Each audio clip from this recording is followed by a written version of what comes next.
ရေကျမတို့ city value ကထုတ်တယ်တာကူစီလေးပေါ့နော်600 gram သုံးထားမယ်ထညက်300 gram သုံးထားမယ်တာကူထညက်လေးကျုံမှာဖြစ်ပါတယ်အုံးသီးလေးကတော့ကျမဒီလိုပုံစံလေးကြိုက်လို့လီဖြတ်ထားတယ်ပေါ့နော်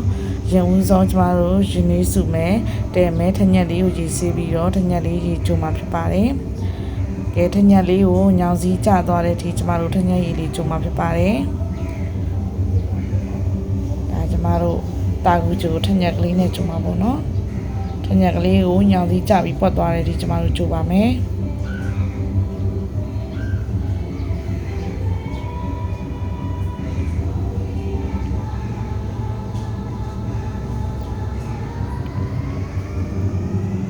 ကျမတို့တကြံပေါ့နော်အကြနေမှာတာကူထညက်ကျုံမှာဖြစ်ပါတယ်ထညက်ကလေးကိုကျိုးပြီးရင်ရေလေးစကားလေးနဲ့ရေစစ်မယ်ပြီးရင်ကျမတို့ရေနည်းလေးပွက်အောင်တင်မယ်ပေါ့နော်ပွက်လာပြီဆိုရင်တော့တာကူစီလေးကျမတို့ထည့်မယ်ပေါ့နော်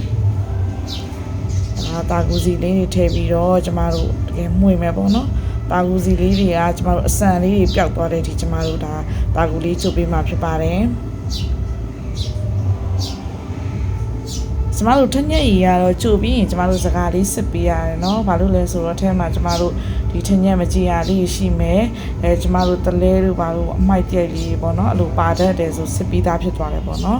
အားကြောင့်မို့ထညက်ရီကြိုပြီးစကားဆေးရပါတယ်ရတာတွေကတော့ကျမစားလေးထည့်မယ်ပေါ့เนาะအချိုကတော့ကျမမိမိစိတ်ကြိုက်ထည့်နိုင်တယ်ပေါ့เนาะချိုကြိုက်ရင်ချိုတကြားလေးဖြစ်ဖြစ်ထည့်လို့ရပါတယ်ကျမတို့ထညက်နဲ့တာကူနဲ့ချိုရတာရပြီမလို့စားလေးနဲ့ပဲထည့်တယ်ပေါ့เนาะရဲပြီးရင်တော့ကျမတို့တာကူစေးစံလေးရပြီဆိုရင်တော့ခုနကကျမတို့စစ်ထားတဲ့ထညက်ရည်လေးကြိုထားတာကိုရောလိုက်မယ်ပေါ့နော်ရောလိုက်ပြီးတော့ကျမတို့မှုပါမယ်အဲ့ဒီနေထားလေးမှာကျမတို့ချိုရတာပေါ်ရတာစားပေါ်ရတာချိုရတာပေါ့နော်အဲ့ဒါလေးလိုတယ်ဆိုအဲ့မှာထပ်ထည့်နိုင်ပါတယ်ကျမတို့တာကူကြိုတဲ့ခါမှာဒီစေးစံလေးတွေပျောက်ဖို့အတွက်ခဏလောက်ထားလိုက်ပြီးရင်ကျမတို့မွေပေးလိုက်လောက်ရပါတယ်မမွေဘူးဆိုရင်ကျမတို့တာကူစီတွေကထညက်တွေနဲ့ဒီအိုးမှာကြိုးကတ်နေပြီးတော့အနံ့ထွက်ပြီးတော့စားမကောင်းပေါ့နော်တာကူစီတွေကလည်းတစ်လုံးနဲ့တစ်လုံးပူးကတ်နေတာပေါ့နော်တိတ်အဆင်မပြေဘူးပေါ့နော်အဲ့တော့ခဏခဏလေးတော့မွေပေးရပါတယ်မွေပေးပြီးတော့ရင်တော့ကျမတို့နည်းနည်းလေးပွက်အောင်တင်မယ်ပေါ့နော်နည်းနည်းလေးပွက်သွားပြီးရင်အဖုံးလေးအုပ်လိုက်မွေပေးလိုက်အဲ့လိုမျိုးလေးနဲ့ကျမတို့တာကူစီအစိစံလေးပျောက်သွားတဲ့ဒီတာကူချိုပေးရမှာဖြစ်ပါတယ်ရှင်ကဲဒါဆိုရင်တော့ကျမတို့ပေါ့နော်တာကူအစိစံလေးတွေနည်းနည်းလေးပျောက်စားပြူလာပြီပေါ့နော်ကဲခုဆိုရင်တော့ကျမရဲ့တာကူဂျိုလေးရပါပြီရပြီဖြစ်တဲ့ကျမအုံးသီးလေးတွေထည့်တယ်ပေါ့နော်ဒါအုံးသီးလေးတွေကျမထည့်ပြီးတော့တခါတည်းနည်းနည်းလေးပွက်အောင်တည်လိုက်တယ်ပေါ့နော်အုံးသီးကကျမတို့နုနုလေးဆိုတော့အရန်ချိန်ကြာကြီးတည်ကြမလို့ပါဘူး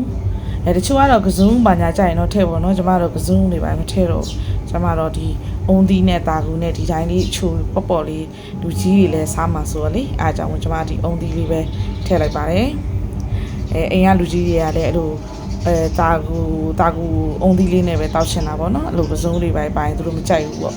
သူတို့ကြိုက်လေးကြိုးပေးရပါတော့နော်ကျေးဇူးသူများအားလုံးလည်းကျေးဇူးတင်ပါတယ်ရှင်